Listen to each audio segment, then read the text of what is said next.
I'm here at the RYA Dinghy Show 2020 with Kyle Stoneham, and we've got the Nacra F18 Evolution. Can you tell me what is different about this compared to the previous generation of F18s? This is the latest one from Nacra, 13 years since the last full new Formula 18 they brought out.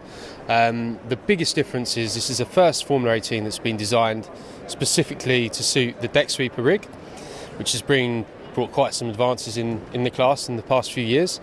Having the deck sweeper really allows us to change the geometry of the platform, bring the beams further back, have a wider transom, a much flatter bottom at the front, have a boat that sits much more above the water. We really notice acceleration is improving. You can manoeuvre the boat much more easily, and just generate way more power in the rig now. Now, the deck sweeper, when it came into the class, what did it really change about that?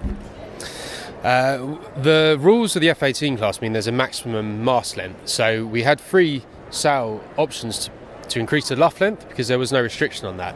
So it was the ability to have a higher aspect ratio mainsail and have an end plate effect on the trampoline, so you can seal it off and maintain the pressure differential on both sides.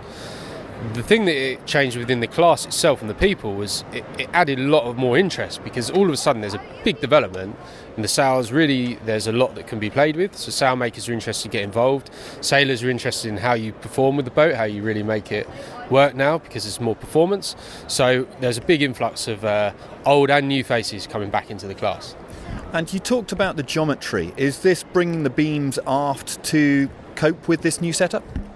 It just complements the sail. So really, if you add a sail to an existing platform, it changes the dynamic quite a bit of the boat. If you really look at the platform, what would you change if you could change anything to suit the rig? There's quite a few things you can do. So by bringing those beams back, it really gets a bit more out of the sail, and it allows the whole shape to change as well. And the flatter bottom, what is the reason behind that? Acceleration, slightly pushing less water out of the way, so less of a displacement mode. Really being able to position the boat before the start, accelerate out manoeuvres, sail the boat flatter as well if you want to, and have slightly more righting moment, upwind and downwind, and just have more modes on the racecourse.